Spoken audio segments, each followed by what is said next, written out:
dengan diawali rasa sadar bahwa kebudayaan dibangun untuk menopang peradaban bangsa.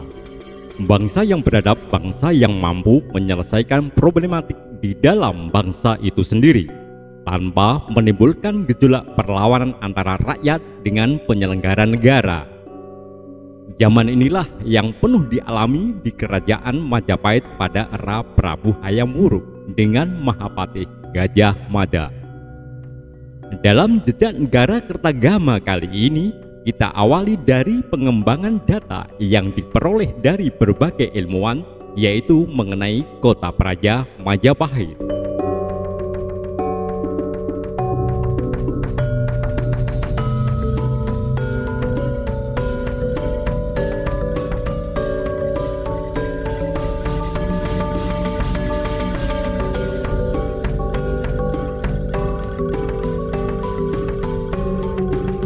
Bukan Majapahit kalau tidak ada kemegahan, baik struktur istana maupun struktur penting lainnya. Seperti disebut dalam Pupuh 8, tersebut keajaiban kota. Tembok batu merah tebal tinggi mengitari pura. Pintu barat bernama Purawaktra, menghadap ke lapangan luas bersabuk parit. Pohon Brahmastana berkaki bodi, berjajar panjang, rapi, berbentuk aneka ragam. Disitulah tempat tunggu para tanda terus menerus meronda jaga Paseban.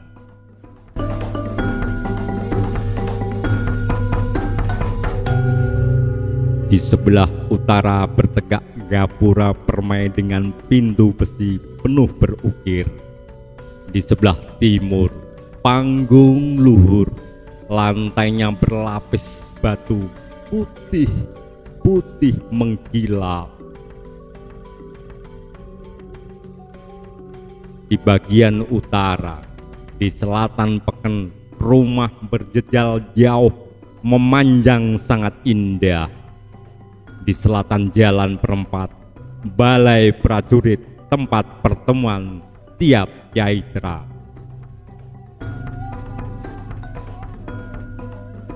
Dari ilustrasi catatan Empu Prapanca tersebut, bisa kita bayangkan sebagai daya tarik untuk membuat hipotesa bahwa kota Majapahit adalah salah satu kota praja yang dibangun dengan rapi, indah, dan teratur. Berbagai struktur di istana dan struktur di sekelilingnya dirancang dan dibangun dengan pertimbangan yang matang, sehingga asas manfaat dan prestisius kerajaan bisa menggema di pelosok Nusantara. Atas dasar inilah kemungkinan segala bentuk struktur dan fungsi, bahkan aktivitas raja dan punggawa praja, dapat memacu lajunya agenda politik Sang Mahapatih Gajah Mada yang terkenal dengan Sumpah Palapa. Sungguh mustahil terlaksana apabila agenda politik Mahapatih Gajah Mada tidak diimbangi kebijakan negara yang konsisten, berkeadilan, dan menganut konsepsi Mandalika Rastra, yaitu wilayah yang mengitari ibu kota adalah wilayah yang menjadi satu kesatuan dalam bidang pertahanan keamanan kerajaan Majapahit.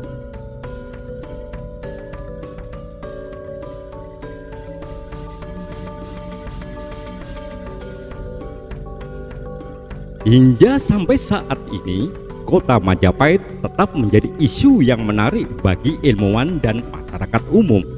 Kota Majapahit, kalau mengacu pada catatan atau laporan Empu Prapanca, adalah kota yang ditata representatif, edukatif, dan produktif dalam kekuatan pertahanan dan keamanan.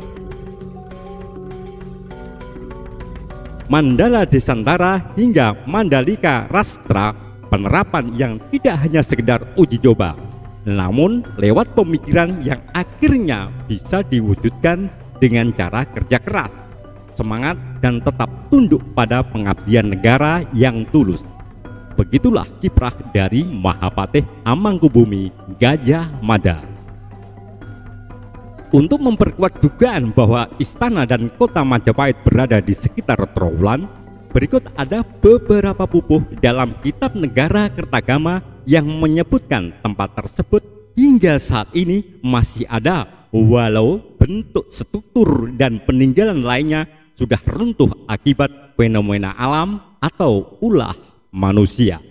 Peninggalan purbakala yang tersebar di daerah Trowulan mengarah menunjukkan situs kota kuno, sehingga peran Kitab Negara Kertagama bisa membantu temuan sebaran situs tersebut untuk sumbangsih materi penelitian berbagai ilmuwan. Apabila kita mengikuti hasil dari pencatatan tentang kota Majapahit, selain Empu Prapanca, misalnya Mahuan dari negara Tiongkok, seorang pencatat penterjemah resmi Cheng Ho, pada era Prabu Hayam Wuruk jelas sangatlah berbeda dalam menceritakan kota Majapahit, sebab versi Mahuan, istana Majapahit tidaklah bertembok merah bata, sedangkan menurut Empu Prapanca bertembok merah bata dan tinggi. Ya, namanya sejarah, tingkat kebenaran tentunya belum bisa tembus 100%. Tetapi gaya tutur Mahuan juga mampu untuk menstimulir supaya orang semakin penasaran dengan kota kuno Majapahit. Apakah data yang dituturkan Mahuan ini tidak berlaku? Wow, nanti dulu. Jangan keburu menjustis hipotesis para sejarawan. Ada dugaan bahwa Mahuan saat kunjungan ke kota Majapahit dan ingin bertemu dengan raja, bisa juga tidak diterima di istana Majapahit, sebab Mahuan membawa rombongan besar. Lagi pula negaranya tidak berada dalam satu kesatuan Mandalika Rastra, yaitu negara yang melingkari Jawa.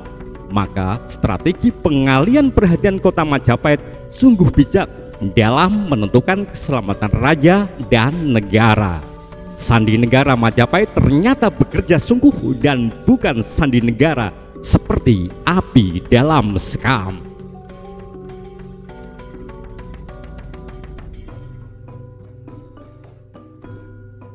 Setelah mereka ulang dan merekonstruksi kota kuno Majapahit, ada beberapa lembar catatan dari Empu Prapanca, yaitu wilayah di luar kota Majapahit.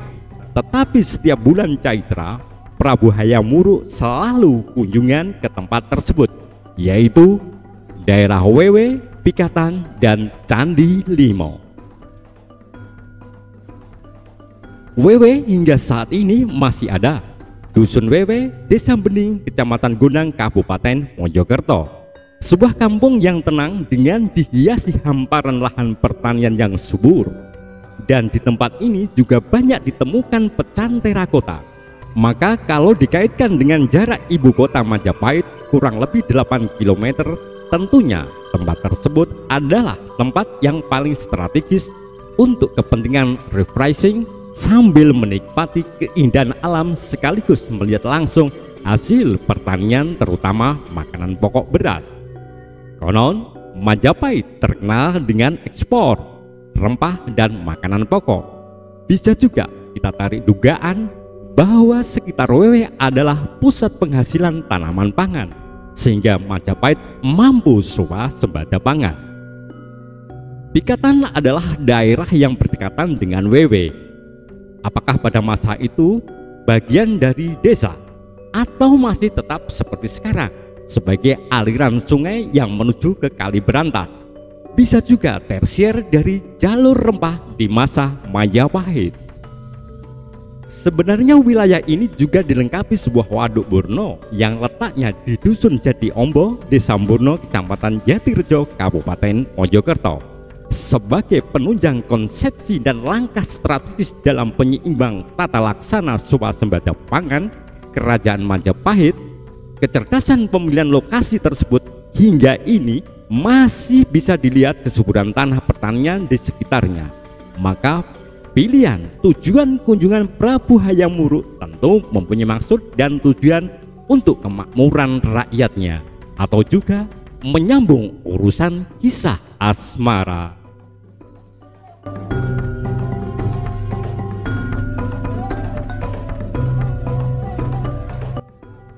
Situs Candi Limo letaknya juga tidak jauh dari Wewe dan Pikatan, di Dusun Candi, Desa Dinoyo, Kecamatan Jatirejo. Pada masa Prabu Hayam Wuruk, tempat tersebut merupakan tempat kunjungan karena dalam catatan Empu Prapanca sebagai tempat candika atau Candi Limo. Kini tempat tersebut di area sekitarnya banyak ditemukan berbagai komponen candi yang berada di komplek pemakaman warga.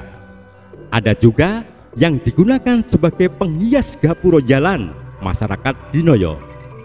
Inilah risiko sebuah peradaban kuno yang pernah ada dan bangsa Indonesia juga pernah dijajah. Tentunya keselamatan situs mungkin kurang dapat perhatian di saat itu. Kini kebenaran sejarah perlu kehadiran sejarawan untuk merekonstruksinya. Setelah mengunjungi Candi Limo, Prabu Hayam Wuruk melanjutkan Desa Warnana ke daerah gunung dan pegunungan tersebut dalam pupuh 17. Pergilah beliau bersimbah bakti ke hadapan Hyang Acalapati. Biasanya terus menuju Blitar, Jimur, mengunjungi gunung-gunung permai, Didaha, terutama Polaman, Keku dan Lingga, disambangin jika sampai di Jenggala, singgah di Surabaya, terus menuju Bubun. Wilwatikta dalam Jejak Negara Kertagama oleh Empu Prapanca. Salam dari desa yang menopang peradaban bangsa.